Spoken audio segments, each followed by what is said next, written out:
from 1 year ago in March 2022. You can see the shades of green and yellow, and the percentages are a little less than 100% there. And the other map is a newly updated map for this year. You can see blue shaded areas, which means above average. Some areas over 150% of average.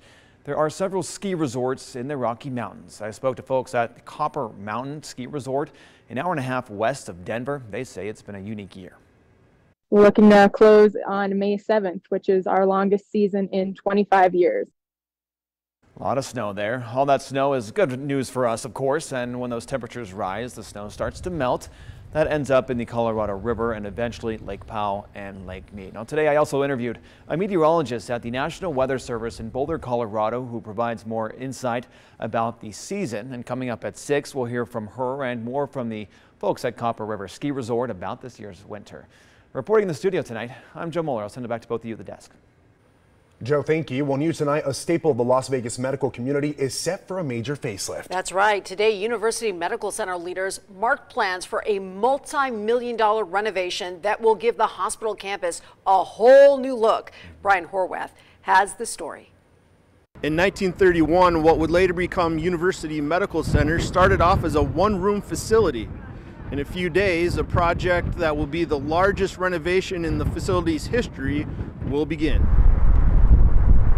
It's generally not good practice to judge a book by its cover or a hospital by its facade. Now it's time to look at the outside. But that's exactly what UMC officials hope will happen in a couple of years. UMC has always been the anchor of the medical district and providing just tremendous care, the only level 1 trauma center in Southern Nevada and Children's Hospital, and it never really had the exterior that matched the quality of the interior. That's about to change.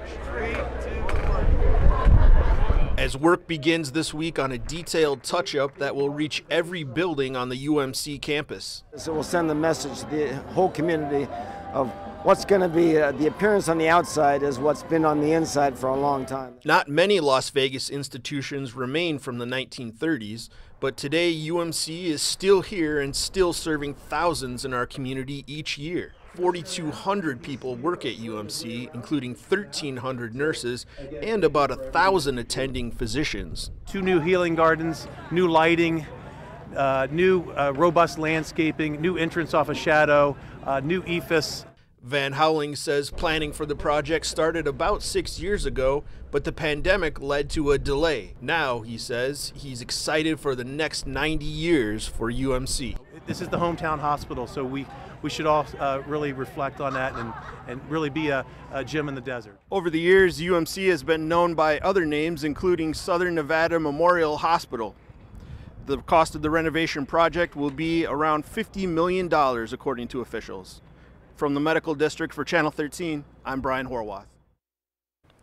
Now to an update today. The trial was postponed for former Dancers with Wolves actor Nathan Chasinghorse, accused of sexually abusing Indigenous women and girls during a court appearance this morning. The judge pushed his trial date to May 1st to give prosecutors and Chasinghorse's public defenders more time to iron out pending motions in the case. Well, as we approach a critical election year in 2024, Clark County now has a new Registrar of Voters, and this is the person responsible to ensure that federal, state, and local elections right here are done correctly. That's right, Tricia. And today I sat down with Lorena Portillo to discuss her new role and what her priorities are for the future of voting in Clark County.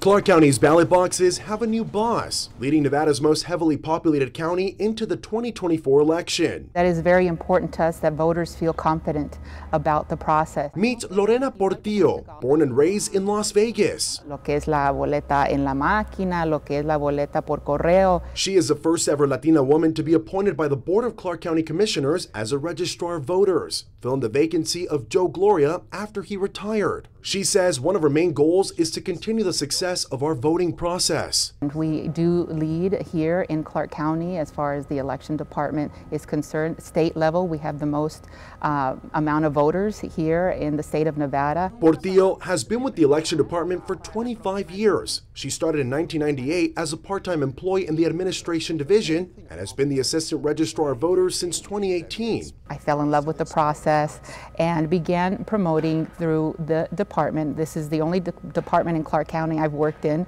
so all I do know is elections. With more than 1.3 million active registered voters in Clark County, Portillo and her team are currently preparing for a busy 2024 election season. Being a purple state, Nevada also gets a lot of national attention. But last year, that attention was focused on how long it took to count the mail-in ballots. And once again, that spotlight will return next year. Portillo says the election department properly followed all deadlines and laws. But I asked her what they are doing to speed up the process to get votes counted. We continue to enhance our systems, our technology, and you have to be open to that. The 2020 election was also a challenge for election workers. Threats were made to election headquarters and people claimed there was voter fraud. But Portillo says she will continue to make sure everything is done at the highest level of professional election standards. For you, Lorena, how important is transparency during this election process? Number one,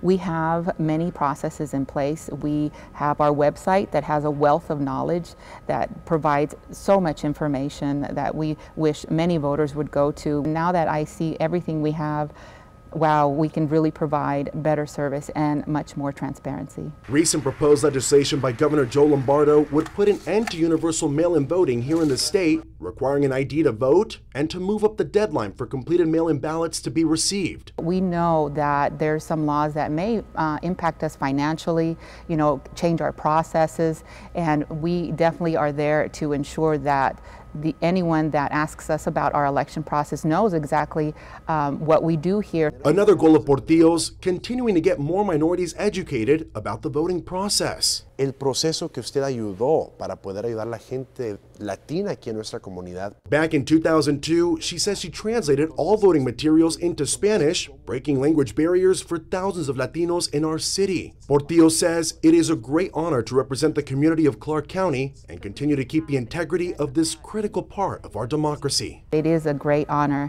to say I am Latina, I am the Registrar of Voters. And it was also just truly inspiring to meet someone like Lorena. I mean, her parents came here from Mexico, brought her up. She has a great work ethic, and now she is our Registrar of Voters. Yeah. Incredible. Seems like we're in good hands. Abel, thank you. Well, the city of Henderson is holding a special election to fill a vacancy for City Council Ward 1. Residents who reside in that area are able to cast their vote until 7 p.m. at Henderson City Hall. After touring the facility,